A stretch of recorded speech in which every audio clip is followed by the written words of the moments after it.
Welcome this afternoon to the first meeting of the East Long Meadow Broadband Committee.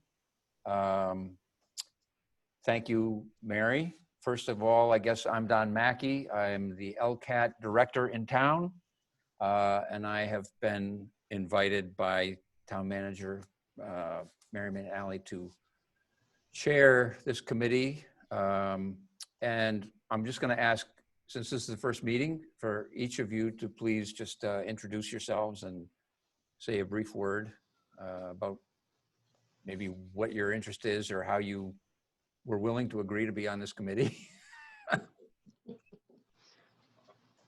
Bruce, you want to start with you? Okay, Don, thank you very much. Bruce Adams. I'm a resident here in East Long Meadow. I work at Sungrow Horticulture as a marketing manager covering basically North America. And my connection with Mr. Mackey is that I worked with him through the LCAT programming. And I originally had worked with him to get information set up so that we could do broadcast of the rugby events, which I was a president of and a player of at the time.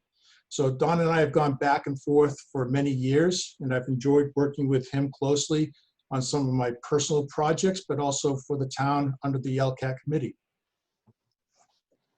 Very good, thanks. Counselor? Yeah, hi everyone, I'm Don Anderson and happy to be a part of this committee. Don recalls when I first got elected, one of the issues that I thought it was worth exploring was to have, to look into a municipal broadband. I thought there's a need to have some form of competition as well as improving service.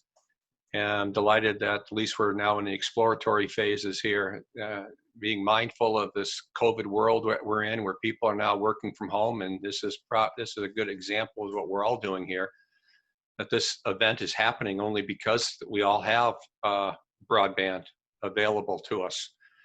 So, and I think many of us have picked up since COVID started and kids are at home and the tapping into the internet, that service speeds are dropping. I've noticed that more lately.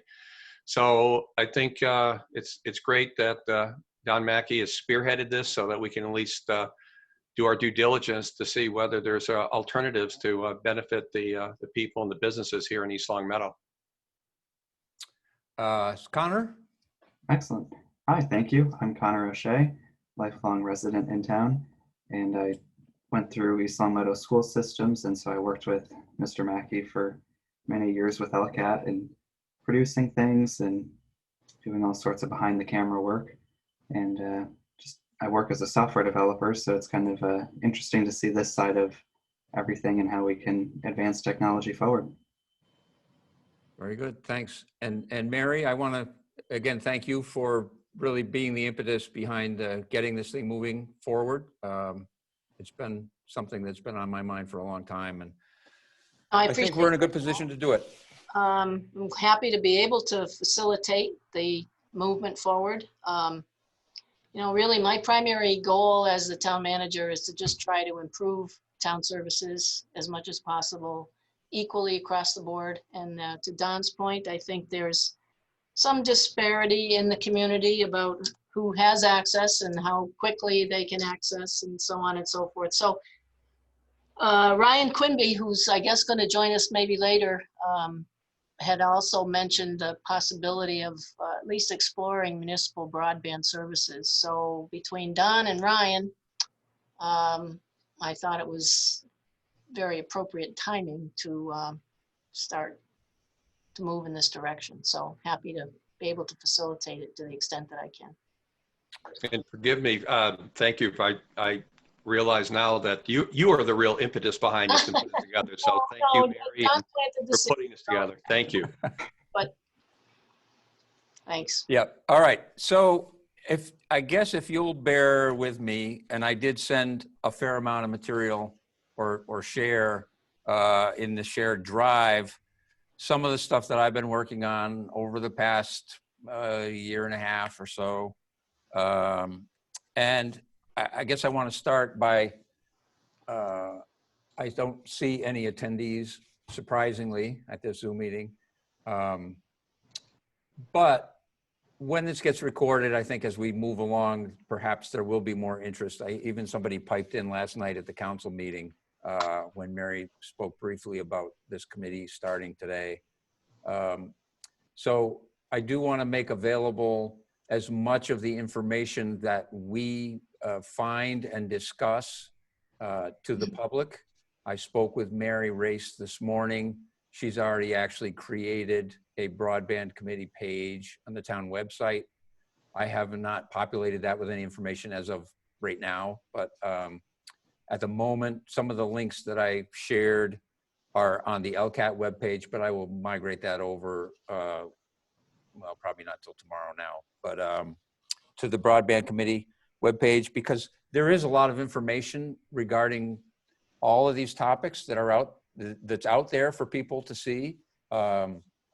Most of you, I'm sure, are pretty aware of the effort over the past several years by the Commonwealth through the Mass Broadband Institute to basically extend broadband access, internet access to communities in Berkshire County where they were still on dial-up service.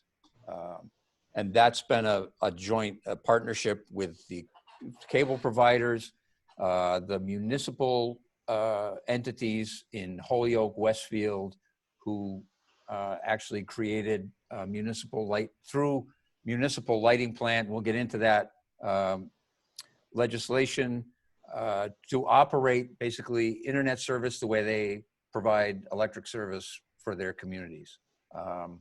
So it's a really interesting change. And the question really, I think, for me, and Councilor Anderson, mentioned speaking to me about it some time back when you were first elected to the council.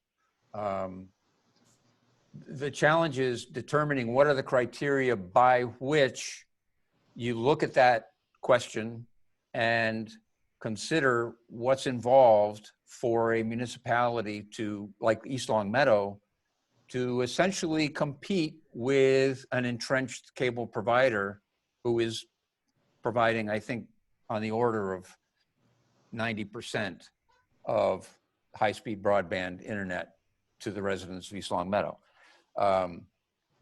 There's a lot to unpack there. I'm just going to say up front, and I think I communicated this early on, but again, I guess I want to make the public aware.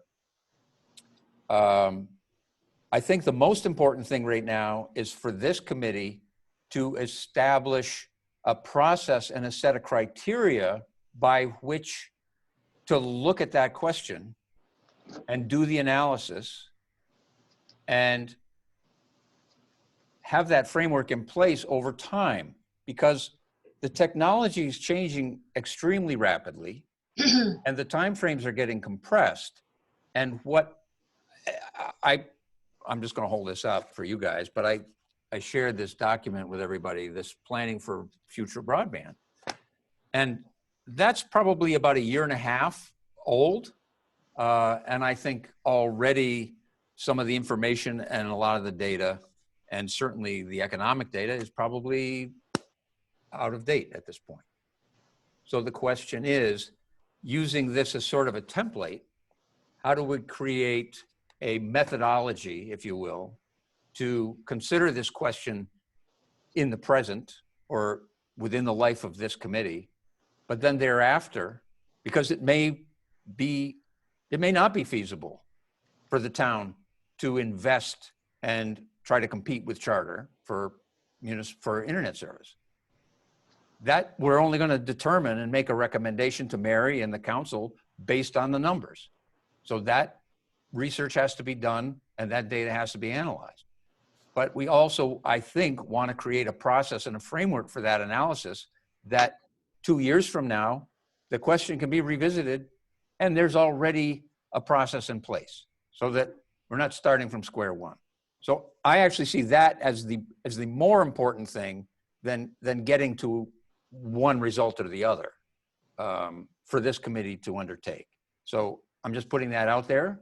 The other aspect of this that I think is important and and Mary will know, there was always, up until, I'm going to say 2.5 years ago, something called a Cable Advisory Committee. So just to clarify for everybody, the high-speed broadband internet that we're talking about is from Spectrum, which is a sort of brand name or service mark of Charter Communications. Charter owns the cable network in East Long Meadow, and Charter is the licensed cable provider for the town of East Long Meadow. And the people who are right now watching this, presumably over their Charter or Spectrum internet, are paying for that service. The town licenses Charter as a cable television provider. Cable television is a transmission of video signals over cable to the premises of each subscriber. And that is, in the old days, that was dedicated cable bandwidth for that video signal. Originally, that was the only signal that traveled over there, right? And so if you had cable TV, that your cable was to carry television. Now that copper cable that goes from the pole to your house carries your internet, your telephone, and your television signal. Send me an email or something? So the town's role in licensing Charter is only with respect to the television product. Has nothing to do with internet. Internet at the state level and at the federal level, over and over and over again, under the FCC, is not regulated in any way. So any discussion that we're having about Charter and the town licensing Charter as the cable provider involves the fact that people are getting their internet through that system, but the town has no role in that process. It's a product in a free market, the way a liquor store sells liquor or a restaurant provides restaurant service. The town, there's a very limited amount of role that the town can play. So I'm sorry to be going on and on here, but I think it's important to get this stuff established. We do have some role to play, at least I think, as a committee, in looking at the television aspect of it, because the television is changing. People are watching more and more television content over the internet, distinct from cable TV. The cable companies know that, and that's where they're going. So cable television as a product, as basically dedicated bandwidth on their system, is eventually going to go away. That just begs the question again for this committee: what does broadband even mean? What does that define? What does it encompass? And what opportunities or concerns does the town have in the future as far as its rights under provision for rights of way, for example, licensing fees, permitting fees. I don't want to jump to 5G, but 5G is basically a sort of a new version of cellular service that's going to put a lot of smaller antennas on poles around town. What are the implications of that relative to public rights of way and the town's need to consider things like its rights under those rights of way? There are concerns, however legitimate they are, about the huge increase in microwave radiation from those antennas and the health impacts of that. So at some point, the town has to decide, and again, I think that's what this committee needs to do, is look at what are the areas of concern that we have to sort of help the town navigate its civic role in what broadband means for the community, for civic engagement, like these Zoom meetings, you know, like education. So again, I think it's more a process of definition rather than sort of jumping to, are we here to decide whether it's a good idea to have broadband internet basically offered by the municipality, which I think that's an important question, and that's something we're going to try to get to, but I just want to put it in a bigger context. So with that, I'm just sort of trying to lay the foundation of the discussion here. Any comments or questions or? Hey, Don, sorry I was late. I put it in my calendar, but I didn't put a notification thing on there. So That's okay. No worries. I didn't bug you because you know, you're usually not sitting around with your feet up. typically not. So I guess I'm just sort of trying to make two pies there. The one pie for the cable license, which I guess if I just can ramble on for a little bit longer, and I think some of you know this, Ryan knows that I think Mary has a pretty good sense of it. The cable license that is up for renewal, I guess I missed that part. So in May of 2021, the current 5-year license will expire. We met virtually with John Mayer from Charter Communications, 6 weeks ago. We got a template of a draft renewal license. That document is virtually identical to the first license I was involved in 2007. Cable licenses do not really change, and the terms, while they're formally negotiable, are really not open to too much negotiation. The town has a very limited degree of leverage. Again, if you think of an all alcohol license for a restaurant, right? And all the town really has the ability to do is sort of ensure that the business that is using that license is operating safely and within the constraints of the overarching sort of bylaws. That license does not allow you to dictate which brand of alcohol they serve, you know, maybe hours of operation, but it's very limited authority that the town has with that kind of a license. And those X number of licenses are available to any competitor. That same is true for a cable license. Any cable company could come in here tomorrow if they had the money to invest in building a cable system and signing up customers and extending that service to those homes. Now, there's nobody in 2021 who is going to actually hardwire any kind of a system like that. It's going to be done wirelessly, either through cellular or through wireless, because that's where the technology has taken us. So that's where the question of the municipality and the town's ability to do that starts to come into the picture in terms of being a viable competitor with the existing provider. So that's enough for me. So Ryan, we just spoke briefly, just as you were coming on, about the environment here, and when we met, we spoke with John Mayer about sort of making more access for the kids since they're home. And do you want to sort of talk about that, how that's been implemented?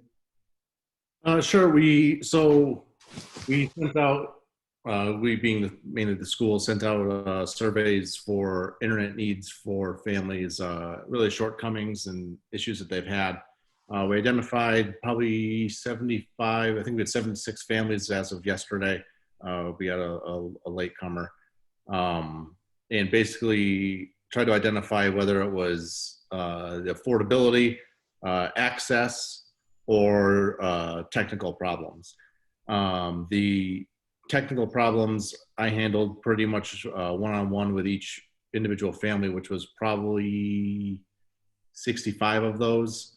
There were 10 that were identified that either didn't have access or couldn't afford it.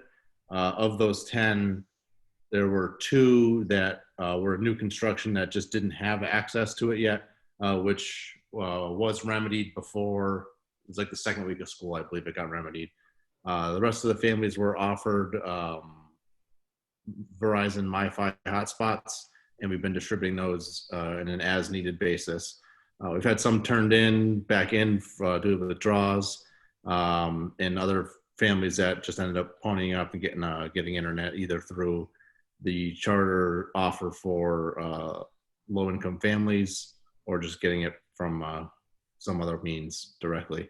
Charter did have a platform where the district could provide Spectrum internet to a household, but there was like a minimum of 50 licenses, which they said they could get waived, and then they couldn't. It just turned out to be kind of a communications disaster. We were promised things that weren't followed through on, so we kind of just backed off and said, you know what, we actually have the Verizon things on hand. We got them in less than a week.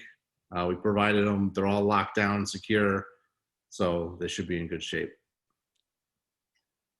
All right, that's great.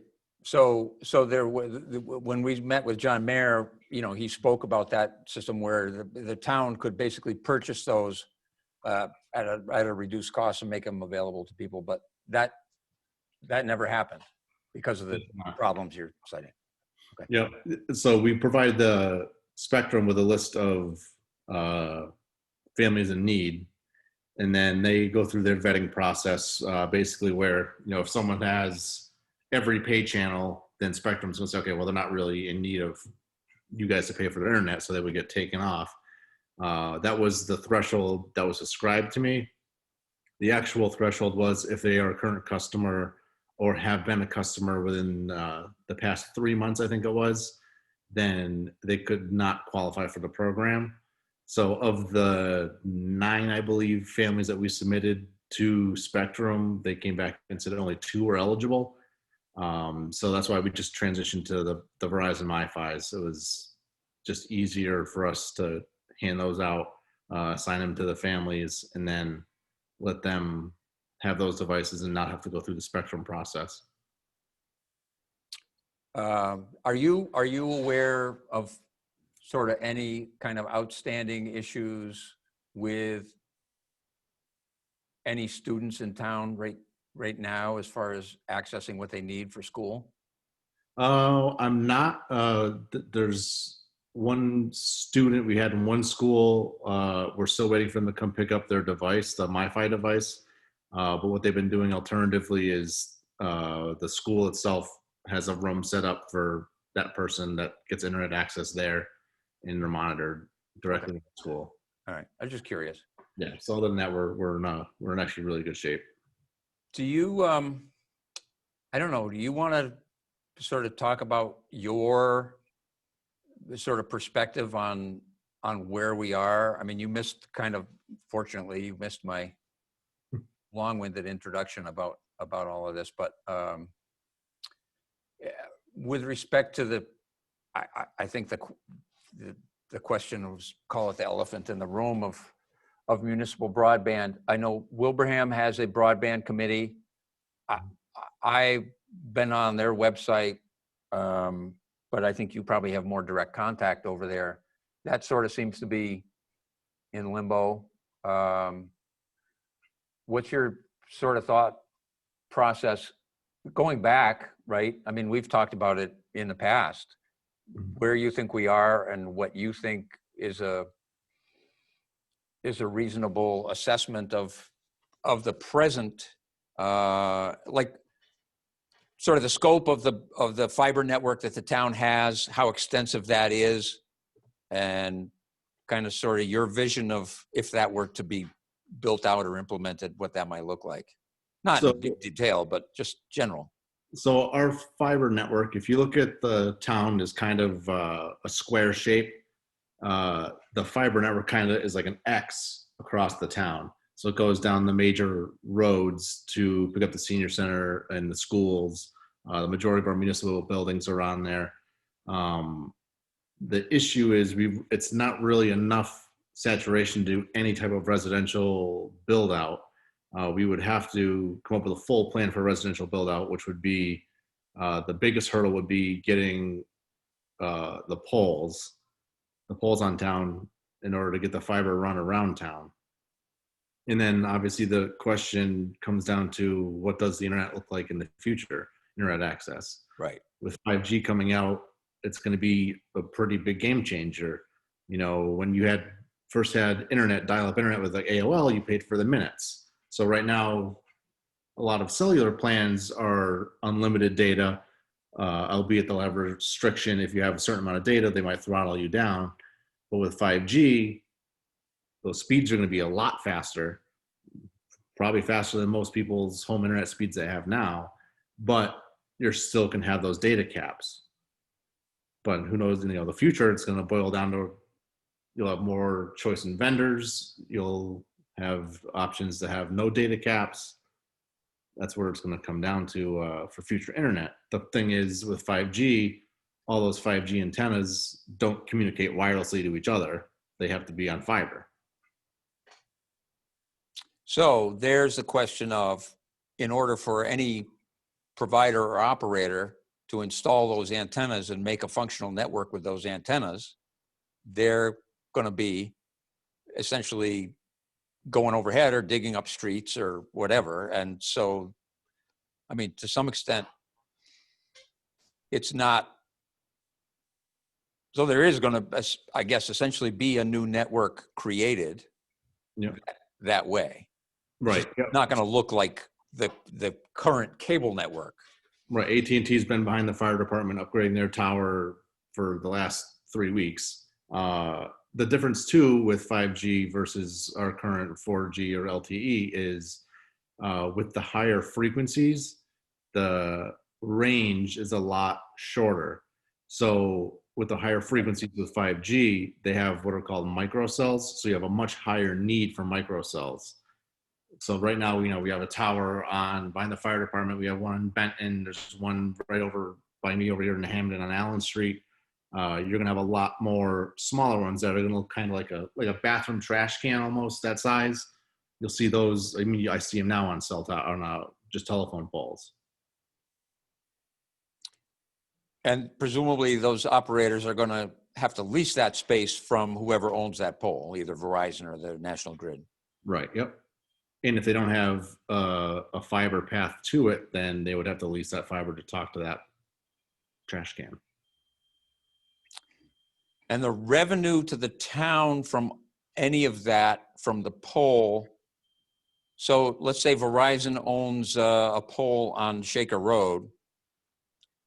The revenue generated for the revenue to the town in property tax, right, comes from the pole itself, or is the use of that pole distributed somehow also to the town in terms of, like, it's just the pole, right? Just the pole. There is we are entitled to muni space on the pole.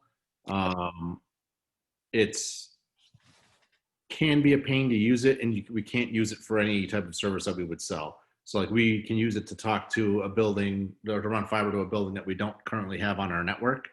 But you have to go through a process with Verizon and with National Grid, and they can be as big of a pain as they want, where they want engineered drawings for every pole, what kind of line you're putting up, everything.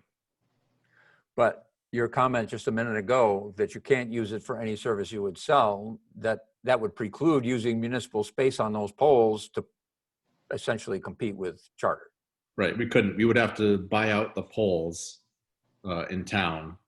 That would have to be our first step to do anything. What if we didn't sell the broadband, but had that as a part of our property tax? That's a great trash pickup. That's a great angle. You're the lawyer. I'd have to see if that would fly or not. I would imagine we would be fighting a pretty strong uphill battle. But it is a good, or give it away for free. Yeah, just increase the taxes and, provide a service. So Smart. if you guys, I don't know if anybody sort of followed any of those links or looked up any of that information out there with respect to like Wired West, what Westfield is doing, Holyoke, Chicopee, but the towns west of Westfield that make up the Wired West Consortium do not, obviously, they're dependent on the city of Westfield's infrastructure and operational structure, right, through that utility to operate that internet. So in a community like East Long Meadow, we don't have municipal light plant. We don't operate our own electric plant or anything. So I guess the other question, first you have to take care of the poles. How is the town going to then provide everything on the back end that is required to operate and provide municipal internet service? So you need sales, you need marketing, you need technicians, you need to have people who can fix the wires when they blow down in a storm, et cetera, et cetera, et cetera. You need bucket Some trucks. communities use operators, right? They basically contract with an operator to do all of that. But again, is that part of your thinking, or do you know what Wilbraham is like? What sort of model they were looking at for that? I don't offhand. I think they're kind of at a standstill because they're looking at the same questions we are after having paid someone to evaluate everything. And it's not insurmountable, but it's such an unknown, It's Right. not, okay, pushing out water or sewer service, like water has to flow. There's not going to be wireless water. There's other options with internet technology where it's not a guarantee that people are going to subscribe to it and that it's going to be the future. I think it's going to be, fiber is going to be a foundation for anything that anyone does. And it's more future-proof than the wireless that we have now. Because with fiber, their speeds are theoretically limitless, where right now with 5G wireless, it's like, I think a gig is the theoretical limit. But if you hit 200 meg, it's going to be a pretty good speed for home internet service. And I saw recently too that Comcast was just trying to push 1 gig through coaxial symmetrical, which was kind of interesting because they'd never really done that before. Yeah, it's the thing too with a lot of cable stuff is you don't get the symmetric speed, so you don't get the same upload speed as you get coming down. Where that's important is really if you're hosting solutions at home or really have a need to do bigger uploads.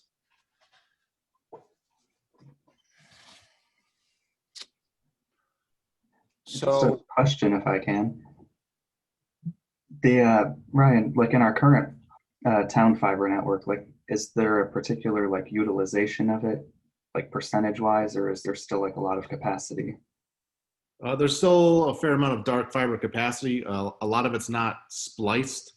So we'll have, a strand so you get a strand of fiber is in a binder and the binder is in like the main cable. So we primarily are only using 1 or 2 binders per fiber cable. And then typically all of our main legs are 48 count. So 4 binders in there. There's 12 fibers in a binder. But we spliced a little bit more than what we needed. But in some places we're maxed out where we only have segments of fiber. Not to say it couldn't just be spliced, which isn't a huge deal, but it's just not continuous. But as far as utilization, depending on which leg, so we have northwest, northeast, southwest, southeast. There's definitely none of it's close to 50% utilized.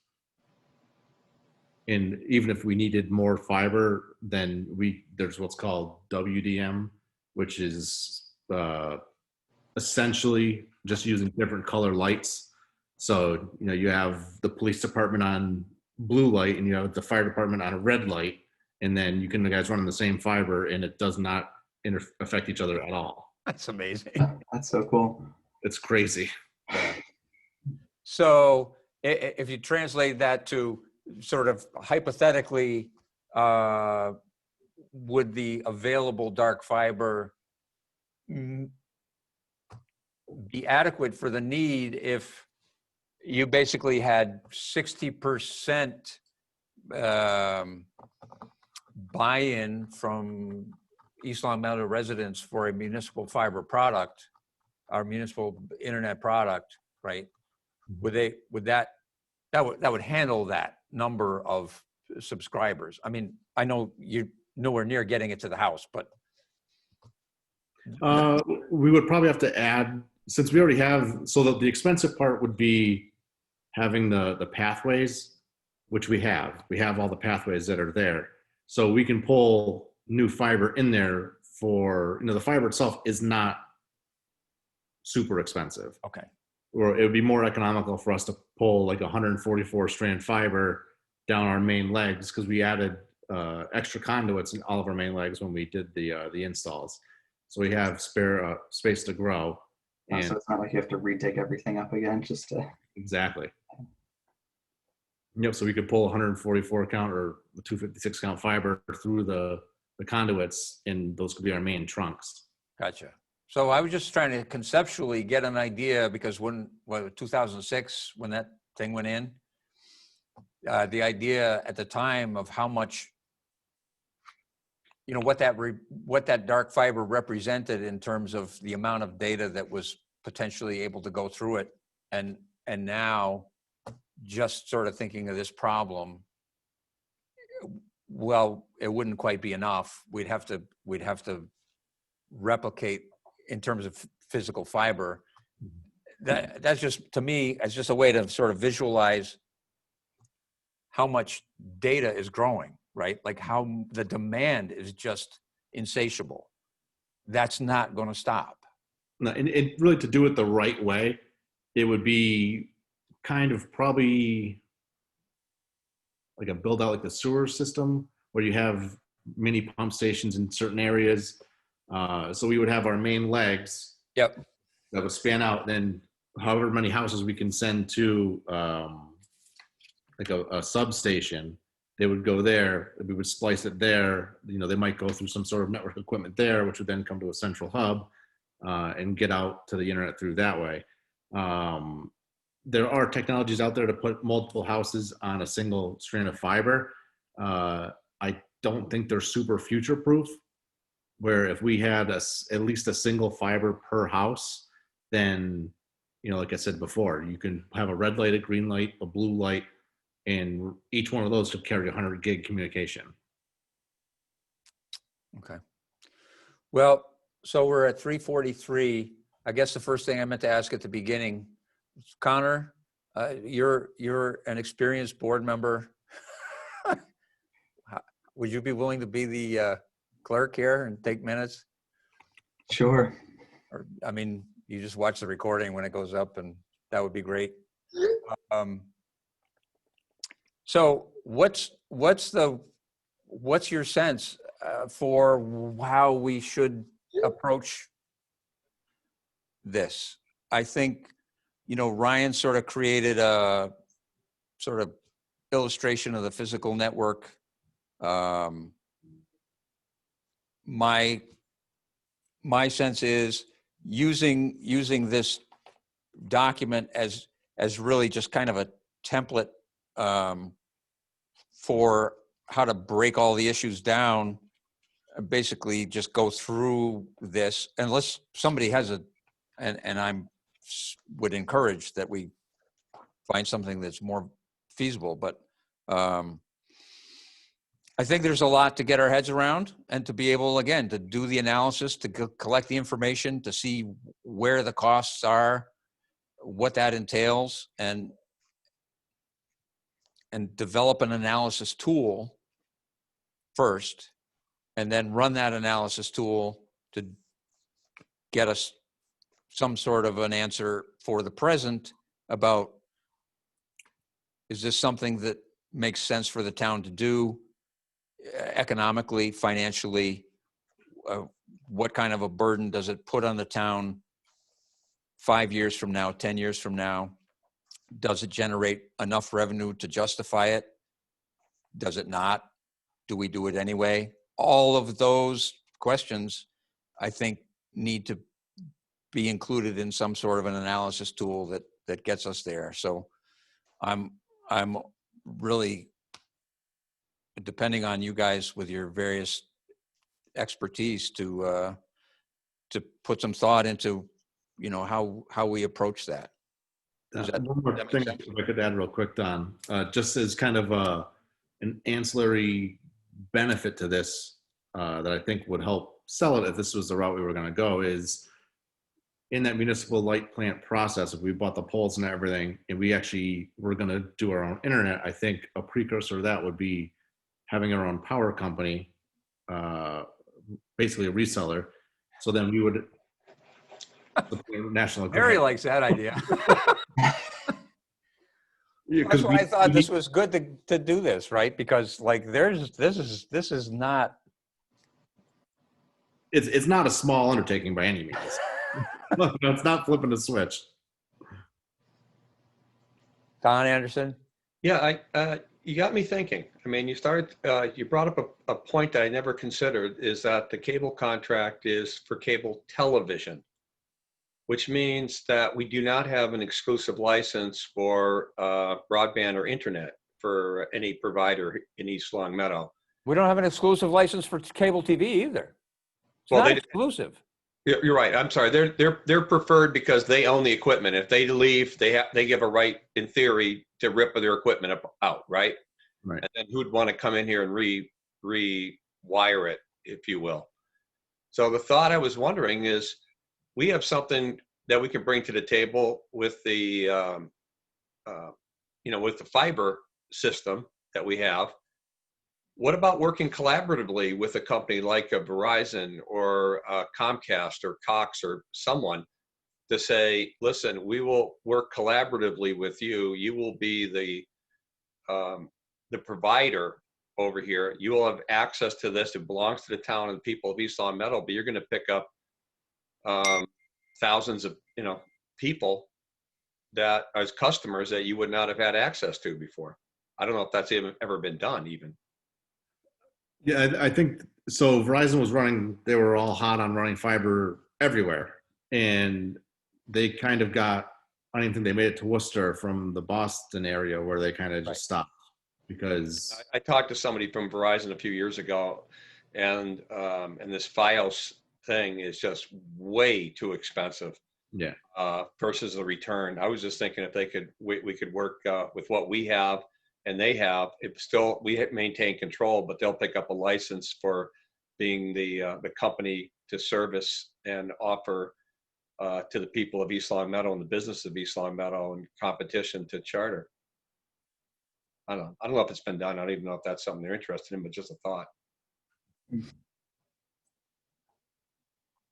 That's They can interesting. service background and so forth. But if I wanted to put in a Spectrum system, I'm stuck here. I can't do it in my office in Longmeadow. I use Comcast. Yeah. So now there's some competition going. But they cannot touch the cable television component. It'd be strictly internet. I mean, theoretically, they could do the cable TV too. Yeah, there's no restriction on cable TV at all. The problem is there's money in cable TV for Charter because the system, everything's paid for. But there's in this thing that I wrote, I think there's one I quoted. Charter does not create its own television content. They buy cable programming the same way subscribers buy cable programming. They buy it from distributors. They have to buy it bundled. They don't have the option to break those bundles up and be selective about what they buy. They pay $9 per subscriber per month for ESPN. Whether those subscribers are watching ESPN or not, or even paying for it in their home subscription packages.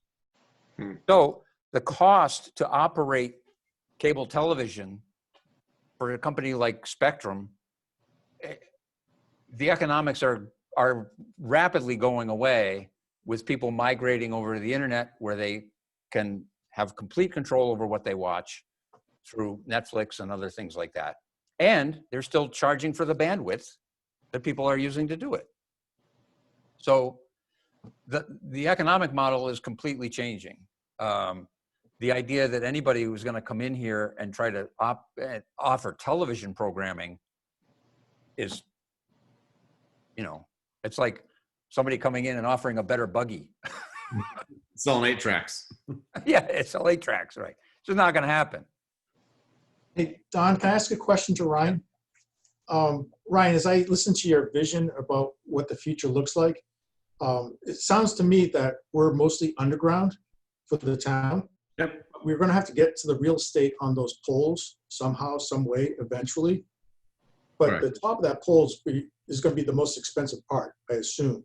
And we're not going to be able to get there, because if Verizon owns the poles or National Grid owns the poles, we might have an opportunity with National Grid. But if Verizon owns the pole, it's going to be very difficult for us to get that space up top, right? So the anatomy of a telephone pole, the communication utilities are at the bottom. Okay. You get the communication utilities at the bottom. Then above that is the muni space. Then above that is all power.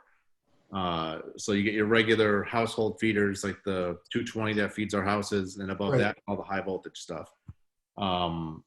If we were to buy out the poles, we would probably overlash our communications fiber on that bottom part of the pole. Although if there are poles, then I guess we could also use the muni space, because there are at that point. So where would this trash can be located? I thought that was on the top of the pole. If I recall, a few years back, something went on at Stop and Shop and Big Y in between there on North Maple Street or North Main Street. Mm-hmm. And I think they actually put an extension on the pole. Is that where you're talking about, the trash can? The ones I've seen are actually like off the side. Okay. Technology changes. Yeah, I'm sure they have means to have them up higher to get the signal out farther as well. Mm-hmm. Why would they want to sell the poles to us? Right. To compete. They wouldn't. Okay, It'd be an eminent domain. we'd have to take them and fight with that, yeah, okay.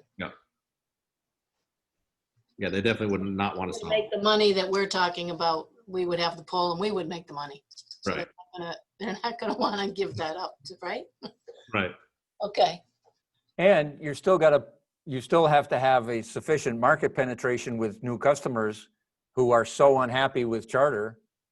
And remember, they're still locked into bundles too. So they're getting their phone and their TV yes, with their internet. So you got to draw those customers away from Charter internet. Well, they're still going to keep, because we're not offering TV and telephone. So what's your percentage going to be? I mean, you look at the data, and there's some of it in here. You're looking at 10, 15, 20 year just to get to 30 or 40% market share. With 5,000 subscribers, you gotta think hard about how you're gonna make money. And when we look at, that period of time, look where it's going to be, what, 10G, 20G, 100G. Exactly. I mean, it's constantly reinventing. I mean, remember they were just talking about 4G. Now, that wasn't that long ago. right, And so it's going to be a point where, I remember early deed restrictions. You couldn't have, in subdivisions, you couldn't have satellite dishes because they were like 10, 12 feet wide. Now we don't even need a satellite dish. I mean, you can get YouTube television and so forth. So if the technology keeps reinventing itself exponentially, and our return is 20 years from now, if best, or 10, this may be something we don't want to do. Right. Well, Wait for but technology to catch up. again, you know, probably 2 years ago or a year and a half ago, that was the time frame. Other places that have tried it, right? Everybody, after they did it down in Tennessee or Kentucky, Yeah. right? Nashville, I think, was like one of the first big cities to just go full bore into this. And everybody said, oh, this is a great thing. But they invested big money and just didn't see the rates of return. And a lot of these municipal operations have sort of shriveled up and not been successful and ended up being a burden on the taxpayers. Hmm. But that's sort of looking back for the past, to call it 8 years. Looking ahead 8 years, completely different picture. And again, that goes back to my point about what we have to do is we're going to sort of have a crystal ball here of what the possible scenarios look like and how do you build an analysis for that rather than how do you get from point A to point B? Because I don't think this question is going to go away. No matter how the technology changes, the community is going to have a need to ensure that its homeowners and its businesses, in order to make it an attractive place for people to live and do business, the town has some role to play in providing that kind of, if not directly providing the infrastructure and the service, facilitating that and working with providers and with customers to say, what's viable, what works, and how do we protect the town's control, some level of control over this, rather than be run over. I mean, we're in the situation now because that did not happen with cable television. There was cable television, there was competition, there were pop-up cable companies that said, we'll install a cable system for you. You licensed one to do it. They jumped the gun, they built the system. And now the reason we have cable monopolies is because that cable system is a dinosaur, but it's a preposterously expensive dinosaur to replicate. So nobody's going to do it. That's why they have a monopoly. It's not because the town gave them some special privilege. But So what's running through my mind, Don, as you're speaking about this is the appetite for a community, any community, but this one in particular now. Do you think the majority of people see the provision of this sort of utility service as a municipal function? Or is the general consensus that these are issues that are left to third-party providers? And is the city or the municipality taking on extra responsibility or new obligations that a large majority of people may think are not appropriate for a municipal government to manage? You know, just me and my garbage pickup and my, what else do we do? Public safety, IT, all that.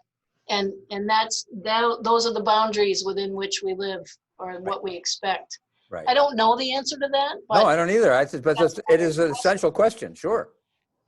Oh, that's a great question because I think on that same point, Mary, that there's kind of been that overarching question out just across the country is whether people consider internet service to be a utility like they do light service or whether it's not a utility. Yeah, well, maybe in our master plan discussions, we can dive into that a little deeper, just, you know, to get a sense of where people's heads are in terms of what they're looking for service from the municipality.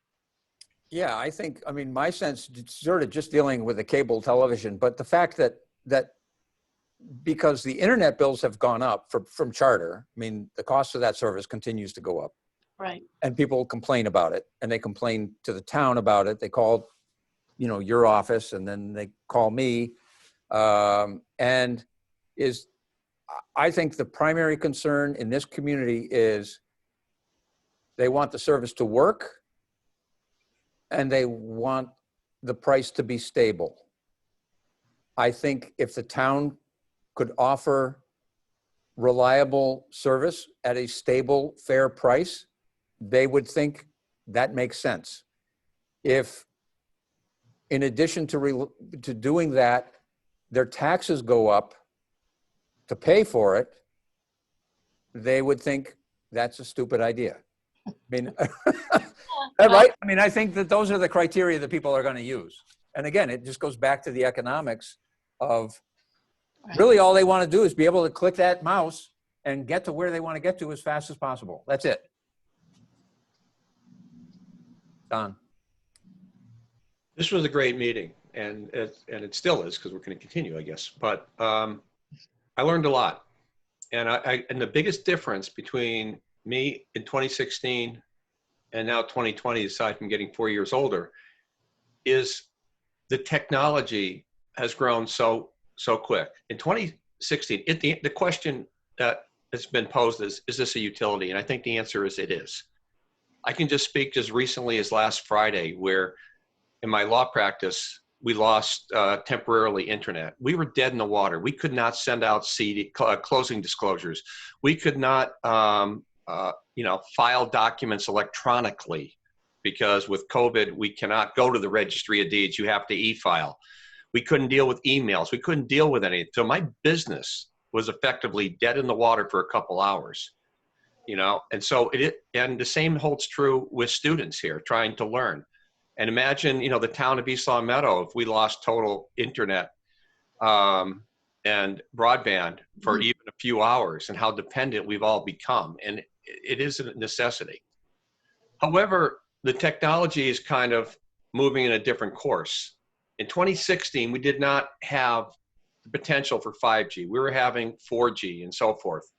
So if I'm driving, say, to the Cape, and my wife needs to work off her laptop, we simply set up a 4G mobile hotspot. And except for a couple of glitches, she can actually conduct business and so forth right from the passenger side of her car. Imagine what's going to happen now with 5G, 6G, 7G, and what the gap is. That wasn't part of my thinking process in 2016 of seeing this grow so quickly in such a short time. So what's going to happen? Let's say 5G works and 6G is now in 2023 or 7G, whatever. We have competition. We have Sprint. We have Verizon. We also have the aforementioned Spectrum, which is getting into the mobile data business as well. So there's going to be competition to offer to our constituents and citizens and businesses in East Long Meadow to create, in effect, a competitor if they want to do mobile hotspots at their home or at their business that will be competing against ourselves as a municipal business. So my gut feeling right now from this meeting is maybe the best idea is to wait to see how 5G goes and so forth before we spend money and commitment of a technology that may become the blockbuster of 4 or 5 years from now. There's a joke that's going around the internet of a person going, I remember when Netflix was by mail. They'll say, it's okay, Ma, we're going to take you back to the home, because Netflix was by mail. But 90% of the people using it now totally forgot it or weren't aware of that. So I do believe there's been some big changes in the last 4 years. And before we commit resources to compete with the buggy, that Model T might be already running off the assembly line. And we may have to keep an eye on that one. So just a thought.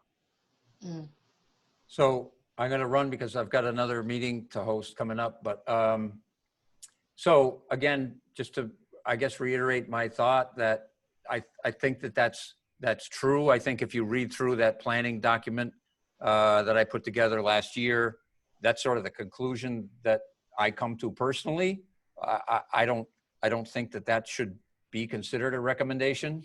That's why we need this committee, because we got to have different perspective, and the reality is different today.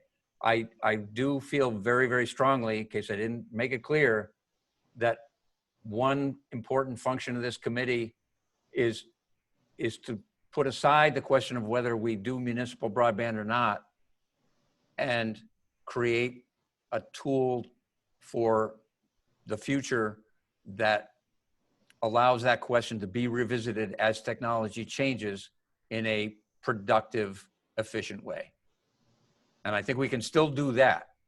I think that was, again, my primary purpose anyway. And I think if you are still on board with that, I think we would be able to continue working as a committee to do something that in any event would be of benefit to the town. That's a good idea, in part because there's probably a lot of things we could do that are small as things develop and change in town. And I don't think it would necessarily be feasible, as we've kind of talked about, to do one big, huge project that encompasses the whole town. But say a new subdivision's going in. Well, if we said, let's run the things while everything's dug up while we're doing it, then Familiar. something might. Somebody ought to have that idea. Somebody should have tried that with the planning board. I did. I was Right. defeated. Um, Oh. I have tentatively that we would meet in 2 weeks, if that seems reasonable. Do you guys feel like you have some time and some thoughts to pursue, to come back and take this conversation somewhere? Everybody okay with that? Yeah, I think so. Okay, so that will be, where's my calendar? 2 weeks from today at 3 p.m. Yeah, that would be the 28th, 28th. Thank you, Connor. anytime. Well, thank you all. I guess for our first vote, I will ask for a motion to adjourn. So moved. Second. Seconded. All right, moved and seconded. Roll call, because we're Zoom. I gotta abide by the rules that I expect everybody else to. Bruce Adams, Yes. Don Anderson, Yes. Connor O'Shea, Yes. Ryan Quimby, Yes. and Don Mackey is a yes. All right, thank you Gentlemen. again, Mary. Very welcome. Thanks, Mary. Thanks, everyone. Everybody. Take Take care. care.